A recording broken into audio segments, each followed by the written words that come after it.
வணக்கம் நண்பர்களே. வடகொரியா பிரச்சனையை பத்தி நம்ம நிறைய கேள்விப்பட்டிருப்போம். ஆனா தென்கொரியா பிரச்சனையை பத்தி நம்ம கேள்விப்பட்டிருக்கோமா? எப்பவுமே பாத்தீங்கன்னா வடகொரியாவுக்கும் தென்கொரியாவுக்கும் ஒரு சில முரண்பாடுகள் இருந்துகிட்டே இருக்கும். ஏதாவது நமக்கு எப்படி இந்தியாவுக்கும் பாகிஸ்தானுக்கு ஏதாவது பிரச்சனை இருக்கு, பிரச்சனையே இல்ல அப்படின்னாலும் ஒரு போர் பதட்டம், இல்லைன்னா பாத்தீங்கன்னா இந்தியாவுக்கு பாகிஸ்தான் ஆகாது, அதே மாதிரி பாகிஸ்தானுக்கு பாத்தீங்கன்னா இந்தியா ஆகாது, நமக்கு அண்டை நாடுகளா இருக்கக்கூடிய சைனாவும் பாத்தீங்கன்னா நமக்கு பெருசா செட் ஆகாது. இலங்கை ஓரளவுக்கு ஓகேவா இருந்தாலும் அங்கேயும் ஒரு சில பிரச்சனைகள் நமக்கு இருக்கதான் செய்யுது. இப்போ ரீசெண்டா கூட பாத்தீங்கன்னா நட்பு நாடா இருந்த மாலதீவ்ஸ்க்கும் நமக்குமே நிறைய பிரச்சனைகள் சிக்கல்கள் இருந்தது. இது எல்லாமே பாத்தீங்கன்னா ஒரு ஆண்டு காலமா நம்ம தினசரி செய்திகளை கேட்டுட்டு தான் வந்திருப்போம். இப்போ பாத்தீங்கன்னா அமெரிக்கால ட்ரம்ப் அவர் ஆட்சிக்கு வந்திருக்காரு. அவருக்கும் தென்கொரியாவுக்கும் என்னடா சம்பந்தம்? வடகொரியா எப்படி உள்ள நுழைஞ்சது? தென்கொரியால பாத்தீங்கன்னா ஒரு அவசர நிலை பிரகடனம், அதாவது எமர்ஜென்சி சிச்சுவேஷன் பாத்தீங்கன்னா நேத்து அறிவிச்சிருந்தாங்க. ஒரு 6 மணி நேரத்துல பாத்தீங்கன்னா அந்த எமர்ஜென்சி சிச்சுவேஷனை கேன்சலும் பண்ணிட்டாரு அந்த நாட்டோட அதிபர். அதற்கு என்ன காரணம்? திடீர்னு இப்ப எமர்ஜென்சி அறிவிச்சுட்டு திடீர்னு கேன்சல் பண்றாங்க அப்படின்னா அதுக்கு ஏதாவது ஒரு காரணம் இருக்கணும்ல. சோ அது மட்டும் இல்லாம ஏதோ 3ஆம் உலக போர் 4ஆம் உலக போர்லாம் வரப்போகுது, பூமிக்கு நிறைய பிரச்சனைகள் வரப்போகுது, இப்படிங்கிற மாதிரி நிறைய தகவல்கள் சமூக வலைதளங்கள்ல இருந்தாலும் ஈரான் இஸ்ரேல் அவங்களுக்கு ஒரு பிரச்சனை போயிட்டு இருக்கு. அதுலயும் அமெரிக்கா தலையீடு இருக்கு. ரஷ்யாவுக்கும் ஒரு சில சிக்கல்கள் பிரச்சனைகள் இருக்கு. அதே போல பாத்தீங்கன்னா வடகொரியா தென்கொரியா இவங்களுக்கும் சிக்கல் இருக்கு. இதெல்லாம் சுத்தி வளைச்சு பார்க்கும்போது எங்கடா உலக போர் வந்துருமோ அப்படிங்கிற மாதிரி நமக்கு ஒரு அச்சம் இருக்கதான் செய்யுது.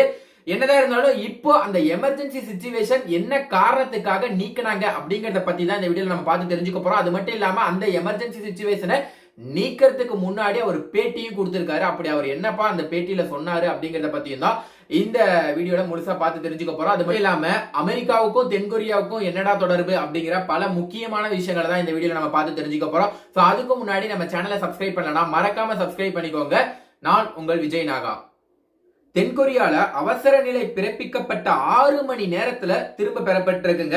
எதிர்கட்சிகளின் கடுமையான எதிர்ப்புக்கு பணிந்த தென்கொரியா அதிபர் யூன் நாட்டு மக்களுக்கு இன்னைக்கு காலையில அதிகாலையில உரையாற்றிருக்காரு.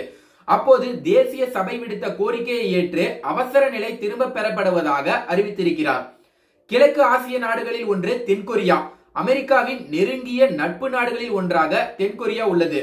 வடகொரியாவுடன் மோதல் போக்கு ஆகியவற்றால் கொஞ்சம் பரபரப்பு மிக்க நாடாக இருக்கும் தென்கொரியாவில் திடீரென அவசர நிலை அமல்படுத்தப்பட்டது. தென்கொரியாவில் கம்யூனிச சக்திகளிடம் இருந்து நாட்டை பாதுகாக்க எமர்ஜென்சி நிலையை அமல்படுத்துவதாக அதிபர் யூன் சுக் அதிரடியாக அறிவித்தார். இது தொடர்பாக அந்நாட்டு மக்களிடம் டிவியில் உரையாற்றிய தென்கொரியா அதிபர் யூன் சுக் யோல் கூறுகையில், வடகொரியாவின் கம்யூனிஸ்ட் சக்திகளின் அச்சுறுத்தல்களில் இருந்து தென்கொரியாவை பாதுகாக்கவும் தேச விரோத சக்திகளை ஒழிக்கவும் நான் அவசரகால ராணுவ சட்டத்தை பிரகடனப்படுத்துகிறேன். இங்குள்ள எதிர்கட்சிகளுக்கு மக்களின் வாழ்வாதாரம் மீதும் எந்த அக்கறையும் இல்லை. சிறப்பு விசாரணைகள் மற்றும் நீதி விசாரணையில் இருந்து தங்கள் தலைவரை காப்பாற்றுவதற்காக மட்டுமே இப்போது நாடாளுமன்றத்தை முடக்கி வருகிறார்கள் என்றார். தென்கொரியா அதிபரின் இந்த அறிவிப்பால் அந்த நாடே குலுங்கியது. தேசிய அவசர நிலை பிரகடனத்தை அறிவித்த அதிபரின் உத்தரவை முடக்கும் வகையில் நாடாளுமன்றத்தில் தீர்மானம் கொண்டு வரப்பட்டது. நாடாளுமன்றத்தில் உள்ள 300 எம்பிகளில் 190 எம்பிகள் தேசிய அவசர நிலை பிரகடனத்தை நீக்க வேண்டும் என்று வாக்களித்தனர். அவசர நிலை பிரகடனத்தை அதிபர் ரத்து செய்யும் வரை அமலில் தான் இருக்கும் என்று ராணுவம் அறிவித்துள்ளது. நாடாளுமன்றத்திற்குள் போராட்டக்காரர்கள் நுழைய முயன்றனர். அவர்களை ராணுவம் தடுத்து நிறுத்தியதால் அங்கு மோதல் ஏற்பட்டது. ராணுவம் குவிக்கப்பட்ட நிலையில் நாடாளுமன்றத்திற்கு எகிரி குதிக்கவும் எம்பிக்கள் தயாராகின்றனர். நாடு முழுக்க ஓவர் நைட்டில் உச்சக்கட்ட டென்ஷன் எகிரியது. போதா குறைக்கு தென்கொரியாவில் ஏற்பட்டு வரும் நடவடிக்கைகளை உன்னிப்பாக கவனித்து வருவதாக கூறிய அமெரிக்கா பிரச்சனையை சுமூகமாகவும் சட்டம் என்ன சொல்கிறதோ அதற்கு உட்பட்டு தீர்க்க வேண்டும் என்றும் கூறியது. உள்நாட்டில் கடுமையான எதிர்ப்பு கிளம்பியதால் வேறு வழியின்றி பணிந்த தென்கொரியா அதிபர் யூன் சுக் யோல் அறிவித்த 6 மணி நேரத்திற்குள் தனது முடிவை மாற்றியிருக்கிறார். தென்கொரியா நேரப்படி அதிகாலை 4:30 மணிக்கு தொலைக்காட்சியில் உரையாற்றிய அந்நாட்டு அதிபர் யூன் கூறியதாவது, சில மணி நேரத்திற்கு முன்பாக அவசர நிலையை வாபஸ் பெற வேண்டும் என்று தேசிய சபையில் கோரிக்கை வைக்கப்பட்டது. தேசிய சபையின் இந்த கோரிக்கையை ஏற்று அவசர நிலையை வாபஸ் வாங்குகிறோம். கேபினட் கூட்டம் வாயிலாக இந்த முடிவை எடுக்கப்படுகிறது அப்படிங்கிற மாதிரி உரையாற்றிருக்காரு.